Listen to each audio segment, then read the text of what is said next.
Okay. Wherever we see an issue, we try to step in and then try to bring positivity to that community. So pretty much what I'm going to do this morning is to tell people a little bit of one of the projects that we are working in Haiti with. Okay. And that project, she says, has to do with soccer balls? It has to do with soccer ball. Last year was the first year that we did something called a Haiti Youth Soccer Tournament. What happened is there's a small community in the North Department of Haiti where there were so many crimes were committed by young kids from the age of 11 to 22.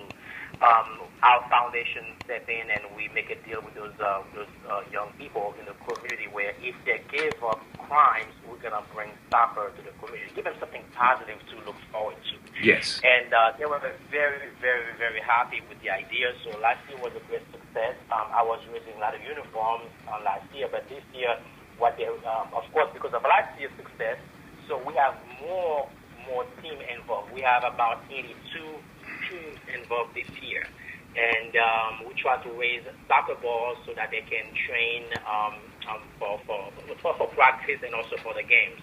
So I think right now our goal is to raise about 2,000 soccer balls, and so far we raised about 500. So we have 1,500 left remaining to raise by next month. Well, I have been in contact with the soccer team here, the Rowdies, and I am going to make sure that the guy over there, his name is Frank, and Guy, understand what you just discussed today, and we're going to see that the Rowdies step up to the plate. And we'll get you some soccer balls. I can't tell you how many, but we'll make sure that we support that event because I love Haiti. I spent a lot of time in Miami and did some big things for the country, and they've done a lot for me. So I want to say thank you for calling in, and I promise you, you have an open invitation to do this again next week so we can talk at length about the foundation. And we're going to support you because if we support, listen, 5 years ago I did an event for the military in Miami, and the honor guard that came to support the veterans was led by one of the Haitian military soldiers, and he came up and it was very good. So we know that there's a multicultural coalition of military to come out of America, and it includes a lot of people. So I want to thank you again for calling in. We got one more caller that I need to get on the line right now, but you have an open invitation to call at any time. We appreciate everything you're doing. Thank you so much. And that was shyfigaro.com. You can check him out. Shyfigaro.com. You can go online, look him up. I'm going to put a link on so you can come to WVET. We'll have a link for Shy Figaro, and you'll check out the beautiful clothes and the art, and especially the stuff that they're doing to help others. Thank you again for calling. One more thing, and I'm going to bring somebody very special on. I want to mention MD Plus, and it's health care to well care. They have reached out, and they are spending some time showing us something special, and I call it, well, she does. The lady who I'm working with, prosperity is here. Prosperity is here. And when you go outside and you look up at a tree and you see all the leaves, you know that's prosperous. So we're not going to worry about lack. We're going to worry about the lack of nothing because we have it all. Many blessings. And guess who's on the line? Is this Deanna Brown? Well, God bless you, young lady. You are an inspiration to us all. We loved your dad. I was on the road with Little Richard when he used to call the hotel, and him and Richard would talk crazy to each other. Hi, Deanna. Who's Little Richard? Good. We miss you, Deanna Brown, and this is the late James Brown's daughter. She's taken over so much in Augusta, and we want to work with you with the VETS program as well, so we're going to call you afterwards. But thank you for calling in because we were talking about your dad's movie. And with Keith and Little Richard, I know Keith wants to ask you some questions. What I wanted to ask you is, I know your foundation. Tell me a little bit about your foundation, and then I want you to make sure you give out a number where people can reach you. It's very important. And I am the founder of the James Brown Academy of Music Pupils. My dad's education was very important to my father, because he didn't go past the 7th grade, and music education had a special place in his heart. So it's something that he kind of drilled into me, and So I decided that since I don't sing and dance, he always talked about how important it was to keep the business going. And That's so right. I said, well, let me step out and let me continue his charitable giving because it was very important.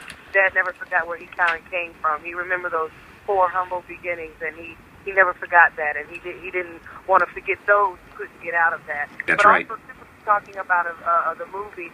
The movie is out on DVD now. If you didn't get a chance to see it in the theaters, you can order it and get it and watch it in the comfort of your home and share it with your children because it is definitely a history lesson as we are at the last day of African American Black History Month. It's still a history lesson for the world and for young kids to know that it doesn't matter where you come from. Dad was very poor, very poor. He had to stop going to school in 7th grade because of insufficient clothing. He told me one time when he was walking to school, he had holes in the bottom of his one pair of shoes that he owned, and he would feel the ground as he walked. That's how poor he was. But if you can come from what he came from and leave this world a better place like he did with the music that keeps on giving, then you young folks don't have an excuse. They can get up and get something done. But I also want to say that my grandfather was a Vietnam veteran. He was in the Navy, and he fought in the not Vietnam, he fought in the Korean War. So he was a vet and in the Navy. And so God blessings to all of our vets because they are so very important, and their families, because their families are important to us as well. Well, fantastic. Deanna, this is a true pleasure. Again, she's going to give me the number, and we're going to talk after the show is over so that we can reach out and do some things. We are planning a tour called the Whistle Stop America for our veterans. It's about time. So we're going to we're going to leave out of Atlanta, and we're going to go to Washington, Chicago, Denver, San Francisco, L.A., San Diego. I think from there we're going nonstop through Vegas on to San Antonio, Texas, where we're going to stay for 2 or 3 days and be there for a big event that they're going to be doing in New Orleans, Jacksonville, and we're going to end it in Miami on Memorial Weekend. I need you, whatever you're doing, well, you got 2 choices. Because we like to put it on our website, James Brown, and our website is jamesbrownfamilyfcn.org. That's Frank, FCN short for Foundation. Okay. James Brown Family, FCN.org. We love to put some information out there. The Miami ones are fantastic. Well, I want you either got to show up in Atlanta or Miami. So you got your choice. You just pick the one. We'll make sure you're taken care of. I want you there because of the history that you bring with your grandfather. She's also an entertainment reporter. And you're an entertainment reporter, so Yes. we can let you do the entertainment side of this reporting. Well, we used to co-host the pre-Grammys back in L.A. Yes, back in the days. I know. Miss you. All right. Well, thank you so much for calling in. Bill, did you want to ask her a quick question? Oh, boy, I'm very humbled. James Brown was one of my favorite singers. And what was your favorite song? That's him being your grandfather. He was your father. Oh, wow. So you grew up in the limelight. What? Or in the background. Yes, he was. Very important. He had a song called "Don't Be a Dropout." Wow. And he did. Now he talked about how important it was to go to school, but a lot of people don't know a song called "Georgia Liner." Of course, you go on YouTube and hear anything these days. And Georgia Liner, I believe that's one of my favorites. Georgia Liner. Yes, it sums up his life, and he sings it so graciously. Well, we want to thank you for being on this show because we are veteran-oriented. We are reaching out to the veterans in this country, United States of America, in the world, because we know that they are the ones that have helped us maintain our freedoms.